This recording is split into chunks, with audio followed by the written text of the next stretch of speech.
اعوذ باللہ من الشیطان الرجیم بسم اللہ الرحمن الرحیم بہ نستعین انہ خیر ناصر و معین وصلی اللہ علی سیدنا و نبینا ابی القاسم محمد وعلی آلہ الطیبین الطاہرین المعصومین المکرمین۔ نہج البلاغہ کے بارے میں ہمارے دروس کا سلسلہ چل رہا تھا اور اس میں یہ بیان کیا ہم نے کہ نہج البلاغہ کا مؤلف کون ہے، کس نے نہج البلاغہ کے خطبے اکٹھے کیے ہیں، اور یہ نہج البلاغہ کا عظیم گوہر ہمارے حوالے کیا ہے۔ تو کل ایک اعتراض اور اس کے بارے میں ہم نے دلائل کے ساتھ جواب دیا کہ کچھ افراد کہتے ہیں کہ یہ سخن امیر المؤمنین نہیں ہے اور یہ سخن آغا سید رضی ہے۔ تو یہ جو اعتراض ہے، اس اعتراض کے لیے ہم یہ کہیں گے کہ دیکھیں، آپ پہلے جو افراد اعتراض کرتے ہیں وہ خود نہج البلاغہ پڑھیں، نہج البلاغہ کا مطالعہ کریں، خود ہی جان جائیں گے کہ یہ کلام کس کا کلام ہے۔ کیا عام آدمی ایسا کلام اور تکلم کر سکتا ہے؟ اور دوسری بات یہ کہ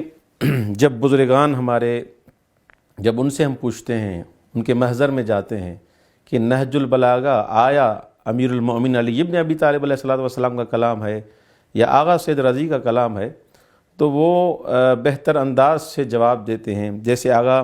سید محسن امین وہ اعیان الشیعہ میں اس کے بارے میں بیان فرماتے ہیں کہ اہل سنت کے ایک عالم دین ہیں، بزرگ علماء میں سے شمار ہوتے ہیں، وہ ان کا نام ہے شکیب ارسلان۔ شکیب ارسلان جب دمشق گئے اور وہاں پر کسی حضار میں سے کسی نے کہا کہ نہج البلاغہ جو کتاب ہے یہ دروا کی نسبت دی گئی ہے مولا متقیان کی طرف، امیر المؤمنین کی طرف، یہ کتاب مولا کی نہیں ہے، امیر المؤمنین کی نہیں ہے۔ تو اس وقت شکیب ارسلان نے ان کو جو جواب دیا، آپ یہ مجھے بتائیں، اگر یہ کتاب علی ابن ابی طالب علیہ السلام کی نہیں ہے تو آپ کی نظر میں یہ کتاب کس کی ہے؟ ان کا نام بتائیں۔ اگر مولا کی کلام نہیں ہے تو بھلا اگر نام آپ بتائیں۔ آپ سیدھا یہ کہیں گے یہ کتاب آغا سید رضی کی ہے، تو وہ کہہ رہے تھے جی ہم بھی یہ سمجھتے ہیں کہ نہج البلاغہ کی جو کتاب ہے سید رضی کی ہے۔ تو شکیب ارسلان نے جو وہاں پر جواب دیا، وہاں پر بڑے دانشور بیٹھے ہوئے تھے، دانشمند افراد بیٹھے ہوئے تھے، ان کو جو جواب دیا، شکیب ارسلان اہل سنت کے ایک عالم دین ہے، لیکن ایک جواب دیا کہ اگر سید رضی، شریف رضی جیسے 40 ادیب، فصیح، بلیغ مل کے بھی مولا متقیان نے جو خطبے دیے ہیں، ایک چھوٹا سا خطبہ اگر دینا چاہیں نہیں دے سکتے۔ 40 آغا سید رضی جیسے افراد، یعنی آغا سید رضی ہوں اور 40 افراد اور ہوں جو آغا سید رضی کی مدد کریں تاکہ ایک چھوٹا سا خطبہ، کوتاہ ترین خطبہ، بالکل 3-4 لائنوں کا خطبہ اگر دینا چاہیں، یہ آغا صاحب فرماتے ہیں کہ مولا متقیان جیسا خطبہ نہیں دے سکتے۔ تو یعنی کسی میں طاقت نہیں ہے کہ مولا متقیان جیسا خطبہ دے سکے۔ آغا سید رضی کے لیے انہوں نے کہا ہے کہ 40 ان جیسے افراد۔ اب آغا سید رضی کی اگر اہمیت اور زندگی کے بارے میں ہم بیان کریں گے کہ وہ ایک بڑے ادیب اور فصیح اور بلیغ انسان تھے، اپنے زمانے کے بڑے نامور ادباء میں سے ان کا شمار ہوتا ہے، لیکن کہتے ہیں 40 ان جیسے افراد ہوں پھر بھی مل کے ایک چھوٹا سا خطبہ نہج البلاغہ کا نہیں دے سکتے۔ دوسری بات، علامہ شہرستانی وہ بھی اس کے بارے میں بیان فرماتے ہیں کہ نہج البلاغہ کے لیے جو افراد کہتے ہیں کہ مولا متقیان امیر المؤمنین علی ابن ابی طالب علیہ السلام کی نہیں ہے،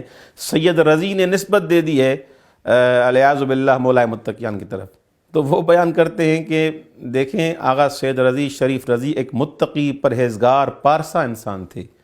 وہ اپنے زمانے میں مشہور تھے اپنی تقوی اور پرہیزگاری میں۔ کیسے ممکن ہے کہ اتنی تقوی اور پرہیزگاری، کیا ضرورت ہے کہ اس اتنی محنت کے بعد، اتنے فصیح اور بلیغ کلام کے بعد نسبت دے دیں کس کی طرف؟ امیر المؤمنین کی طرف۔ اور اس کے علاوہ 50 سے زیادہ جو شرحیں اہل سنت کے علماء نے لکھی ہیں، کسی نے نہیں لکھا کہ یہ کلام سید رضی ہے، سب نے یہ لکھا ہے کہ یہ کلام امیر المؤمنین ہے۔ اور تیسرا جواب، ابن ابی الحدید معتزلی جنہوں نے خود نہج البلاغہ کی شرح بھی لکھی ہے، وہ کہتے ہیں کہ کچھ افراد یہ کہتے ہیں کہ نہج البلاغہ کا جو یہ مجموعہ ہے، یہ کتاب ہے، یہ سید رضی کا ہے، امیر المومنین کا نہیں ہے۔ تو وہ کہہ رہے ہیں کہ یا تو ان کو تعصب ہے یا کوئی اور بیماری ہے، کسی اور سبب کی وجہ سے یہ ایسے الفاظ ان سے صادر ہو رہے ہیں، ورنہ اس میں کوئی شک نہیں ہے۔ یا تو دو صورتیں ہیں، ایک صورت یہ ہے کہ آپ یہ کہیں گے کہ یہ نہج البلاغہ کے کچھ خطبے، یعنی ایک خطبہ بھی امیر المومنین کا نہیں ہے، کہہ رہے ہیں یہ تو غلط بات ہے، اشتباہ ہے، یہ نادرست بات ہے، کیونکہ کئی خطبے جو نہج البلاغہ میں ہیں وہ تواتر کے ساتھ ثابت ہیں کہ یہ مولائے متقیان امیر المومنین کا کلام ہے، یہ خطبے مولائے متقیان امیر المومنین کے ہیں۔ دوسری بات، اگر آپ کہتے ہیں کہ بعض خطبے مولائے متقیان کے ہیں اور بعض خطبے آغا سید رضی کے ہیں، اگر آپ کا ماننا ہے کہ کچھ خطبے مولائے متقیان کے ہیں اس میں اور کچھ خطبے آغا سید رضی کے ہیں، کہنے آپ کی یہ بات بھی نادرست ہے، غلط بات ہے، اشتباہ ہے۔ وہ کیسے؟ اس لیے کہ جو انسان تھوڑا بھی ادبیات سے آشنا ہوگا، تھوڑا بہت بھی اس ادب سے، فصاحت سے، بلاغت سے آشنا ہوگا، اس کو پتہ چل جائے گا کہ یہ کلام ایک شخص کا کلام ہے، اس میں کئی اشخاص کے مجموعے کے کلام کو جمع نہیں کیا گیا، ایک شخص کا کلام ہے۔ اور آگے وہ مفصل دلائل کے ساتھ بحث کرتے ہیں۔ شرح نہج البلاغہ کے آپ جلد نمبر 10 اور صفحہ نمبر 27 پہ اگر آپ ابن ابی الحدید معتزلی کا کلام اگر پڑھیں گے تو آپ کو پتہ چل جائے گا کہ وہ کیا بیان کر رہے ہیں۔ کہہ رہے ہیں کہ مثلا ایک مشہور شاعر ابو تمام کے نام سے آپ اگر اس کی ورق گردانی کریں گے اور دیکھیں گے کہ یہ سارا کا سارا کلام ہے، اور کچھ افراد نے ایسے ہوا بھی تھا کہ مثلا ان کا ایک دیوان تھا، اس میں کچھ شعر ایسے ایڈ کر دیے، تو جو شعراء تھے، جو ادباء تھے، انہوں نے کہا کہ یہ کلام ابو تمام کا نہیں ہے، کیونکہ اس کلام کا جو یہ ابھی ایڈ ہوا ہے اس سے واضح ہے کہ یہ کلام ابو تمام کا نہیں ہو سکتا۔ ابو تمام جس کی حیثیت اور قابلیت مولا کے اصل قابل مقایسہ نہیں ہے، اس کا کلام اگر کوئی اور اس کلام کے ساتھ ایڈ کر دیتا ہے، ہمیں پتہ چل جاتا ہے، ادباء کو پتہ چل جاتا ہے، شعراء کو علم ہو جاتا ہے کہ یہ کلام ابو تمام نہیں ہے۔ تو مولائے متقیان کے کچھ خطبے مثلا اگر مولائے متقیان کی ہوں اور کچھ آغا سید رضی نے بیان کی ہوں، یہ تو ہو ہی نہیں سکتا، ممکن ہی نہیں ہے کہ مولا جیسے وہ خطبے دے سکیں، طاقت ہی نہیں کسی میں۔ اور تیسری بات، علامہ محمد تقی جعفری، وہ بھی نہج البلاغہ کے شارح ہیں، انہوں نے بھی بیان فرمایا ہے، فصل نام نہج البلاغہ کے نام سے ان کی کتاب ہے، اس میں انہوں نے بیان فرمایا ہے کہ دیکھیں مولا کا کلام، اس کے لیے سب مفسرین، سب شارحین نے یہ بیان کیا ہے کہ ان کا کلام فوق کلام المخلوق، کلامہ امام الکلام، ان کا کلام کلام کا امام ہے۔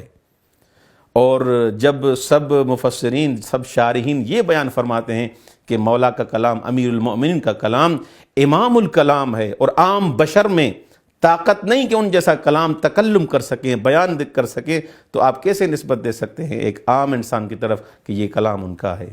تو لہٰذا ہمیں ان چیزوں پر دقت کرنی چاہیے، اور ان اعتراضات کو اگر ہم فقط تھوڑا غور و فکر کریں گے، ان اعتراضات کے جوابات آسان ہیں۔ والسلام علیکم ورحمۃ اللہ وبرکاتہ۔